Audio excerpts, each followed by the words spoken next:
It says we don't care about your rights. True. But what about freedom of speech, though?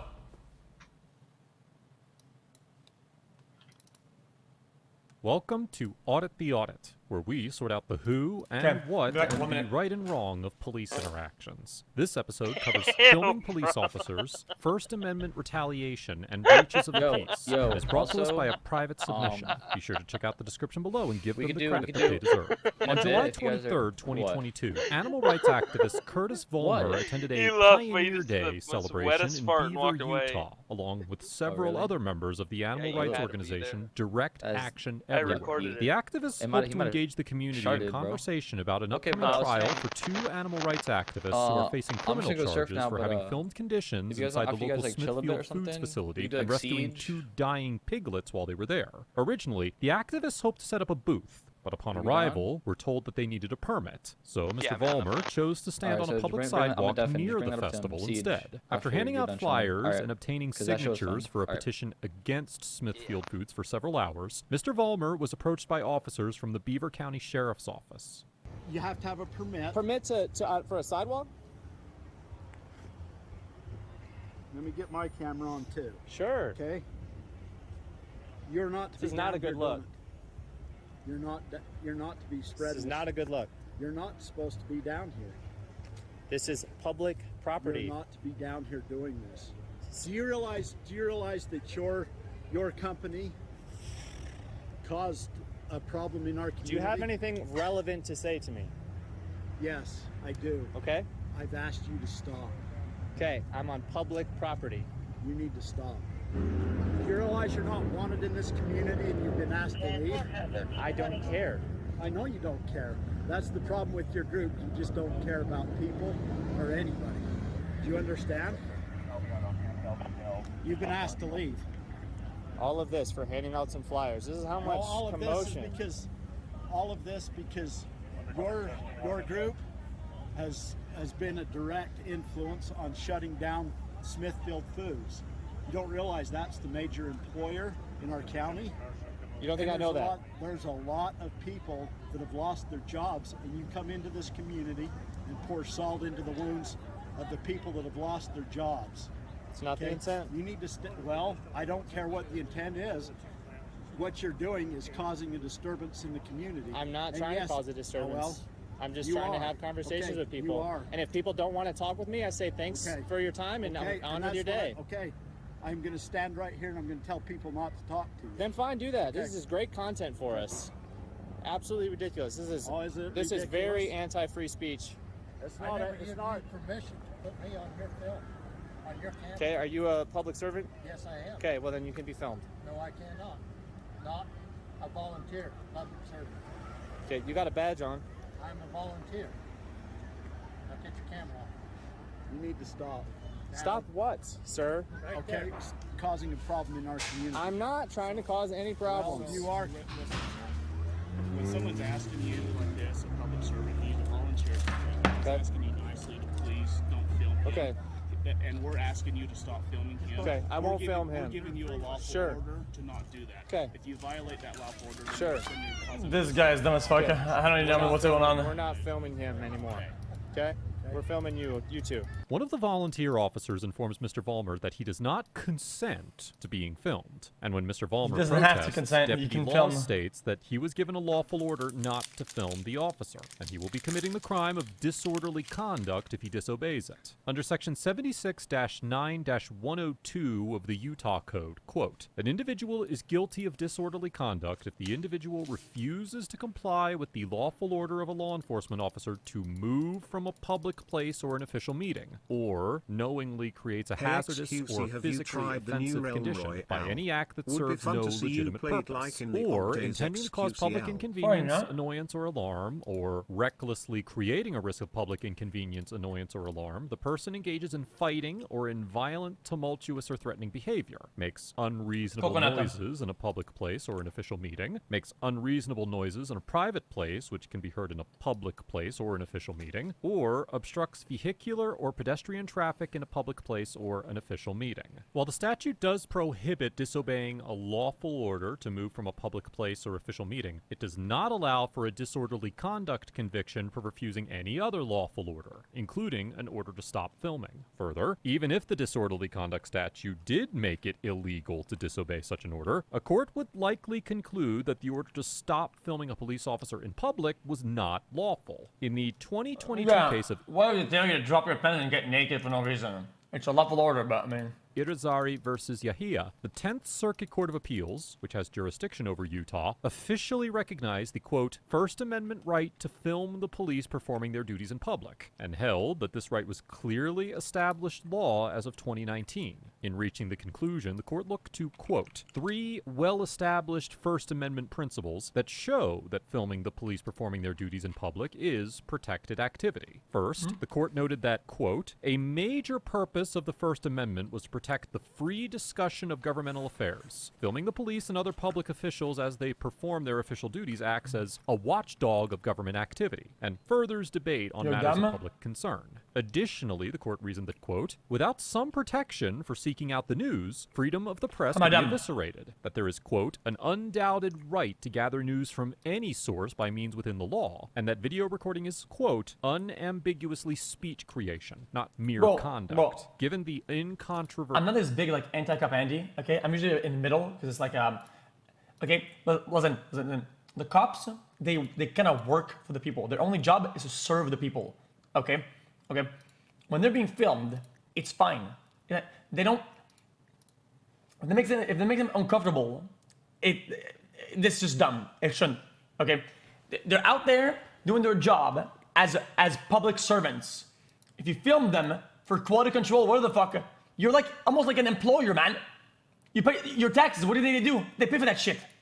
Legal precedent, a court would almost certainly determine that Mr. Vollmer was exercising his First Amendment rights by recording the volunteer officer, and the officer's You're literally reviewing your employees. A clear violation of those rights. It's only drawing more attention to why we're here, so I appreciate this. Thank you. Do you know about the Smithfield trial happening? You don't have a permit to approach people about your product. Okay, I don't need a permit to talk to people on a public sidewalk.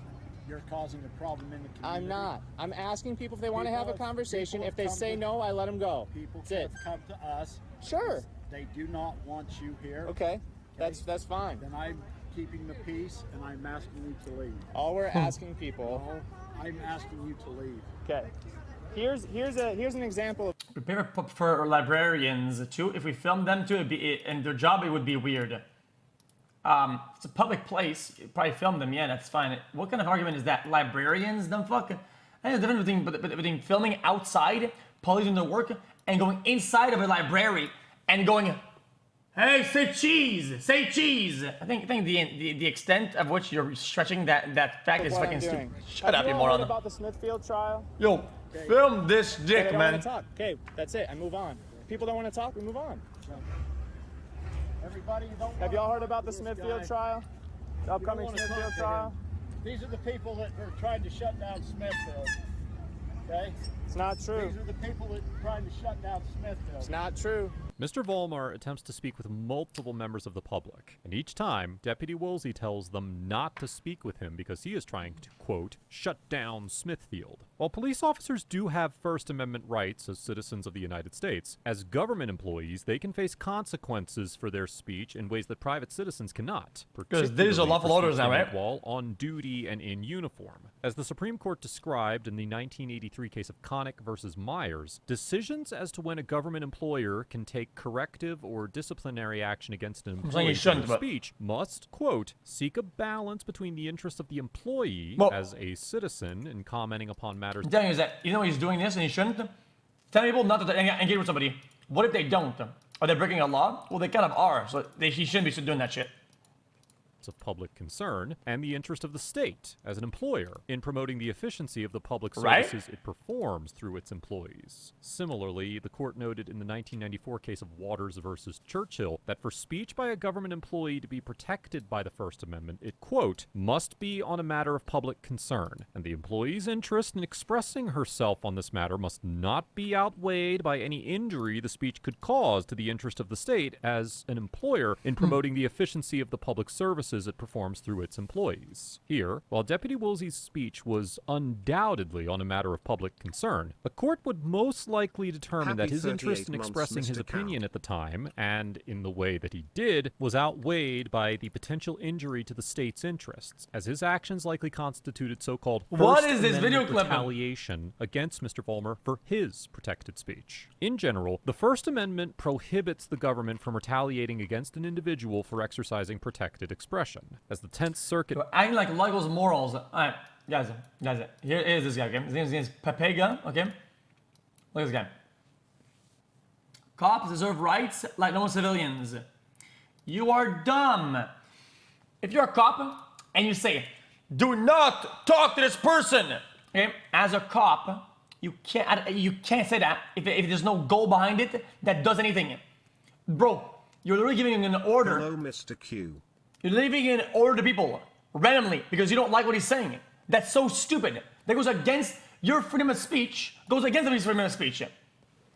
Literally, the guy is expressing his freedom of speech, and that the cop should say, no, don't do this guy. That's removing his freedom of speech by giving lawful orders to people to not to engage with that person. You're fucking being stupid as fuck. What a dumbass. Imagine if someone asked... You're so dumb. It noted in the 2000 case of Worrell versus Henry, quote, any form of official retaliation for exercising one's freedom of speech, including prosecution, threatened prosecution, bad faith investigation, and legal harassment, constitutes an infringement of that freedom. The decision also explained that to succeed in a First Amendment retaliation claim, the plaintiff must prove that they were engaged in constitutionally protected activity, that the government's action caused them, quote, to suffer an injury that would chill a person of ordinary firmness from continuing to engage in that activity, and that the government's action was, quote, substantially motivated as a response to the plaintiff's exercise of constitutionally protected conduct. In this situation, Mr. Vollmer was unquestionably engaged in speech that was protected by the First Amendment. And if you don't try to tell something stupid and you're being dumb and you're being asked, okay, you get the same thing. I mean, I'm gonna say the same thing, man. If you act weird, I would be weird. Essentially admitted that he was taking this action because he did not like Mr. Vollmer's past and current speech. As to whether Mr. Vollmer suffered an injury because of Deputy Woolsey's conduct, the 10th Circuit determined in the Irizarry case we discussed earlier in this episode that because, quote, physical and verbal intimidation are cognizable injuries, a YouTube journalist suffered an injury when an officer stood in front of his camera and shined a flashlight into it. Now quoting, making it difficult, if not impossible, to continue recording a potentially critical moment of the police activity. The court also noted that, quote, he did what? This injury alone would chill a person of ordinary firmness from continuing to film the traffic stop. Wait, did that blind him? The 10th Circuit has recognized that interfering with an individual's exercise of protected speech can constitute a sufficient injury for a First Amendment retaliation claim. A court would likely conclude that Mr. Vollmer had a claim against Deputy Woolsey for his attempts to dissuade individuals from talking to him. Oh. More importantly, I'm more important for your safety. We're not here to talk about that. No, let me talk. Go ahead.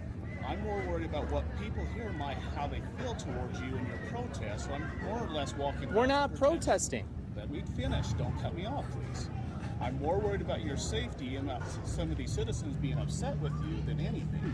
Deputy Laws informs Mr. Vollmer that they are taking these actions out of consideration for his safety and are trying to protect him from the many local citizens they claim are angry with him. However, courts have long recognized that police officers generally cannot censor an individual's controversial speech, even for their own protection. This issue, known as the problem of the heckler's veto, has been addressed in numerous Supreme Court decisions. And although speech is not protected by the First Amendment when it creates a clear and present danger of riot, disorder, or immediate threat to public safety, as the court noted in a footnote in the 1966 case of Brown versus Louisiana, quote, fast, guys.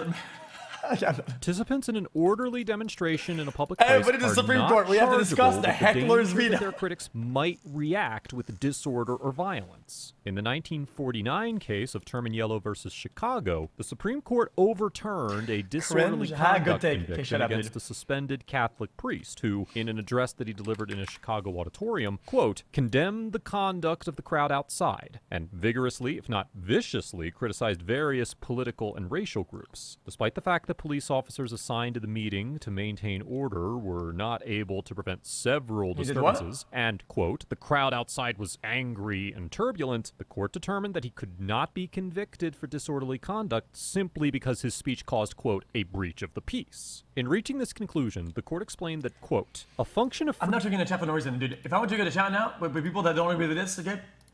Dude, we're gonna watch your security camera Free footage. speech under our system of government is to invite dispute. It may indeed best serve its high purpose when it induces a condition of unrest, creates dissatisfaction with conditions as they are. How or do you even already have stirs it? people to anger. How? The court expressed a similar sentiment in the 2011 case of Snyder versus Phelps, where it held that the infamous Westboro Baptist Church could not be sued for protesting soldiers' funerals, noting that although speech can inflict great pain, quote, we cannot react to that pain by punishing the speaker. As a nation, we have chosen a different course, to protect even no evidence that his speech was almost certainly conclude that the deputies could not censor Mr. Vollmer's speech I don't care anymore about based this. on the officers get an F for blatantly violating Mr. Vollmer's First Amendment rights, actively hindering his attempts to engage the community in dialogue, and retaliating against him for simply exercising his fundamental right to freedom of speech. It is undeniable that the deputies allowed their personal feelings about the activists, thanks, their Osama. Osam's being nice in the and chat. Smithfield A nice chair Foods today. to Holy. interfere with their duties as law enforcement officers. While there was no apparent evidence that anyone in the community was bothered by the activist presence, if the officers truly believed that they were in danger, the Constitution required them to physically protect the activists while also protecting their rights to speech. Instead, the Beaver County officers chose to censor the activist speech and cite Mr. Vollmer for disorderly conduct for doing nothing more than exercising his First Amendment rights. What about the guy speaking? What does he get? Vollmer gets an A+ for understanding and defending his constitutional rights, trying to educate the officers on the First Amendment, and maintaining a respectful demeanor throughout the encounter. Although their attempts were ultimately unfruitful, I commend Mr. Vollmer and his fellow activists for trying to engage in meaningful conversation with the officers to explain the protections granted to speakers by the First Amendment, and for immediately taking appropriate legal action against the officers. It seems clear that the officers' actions were incontrovertibly unconstitutional, and it will be interesting to see how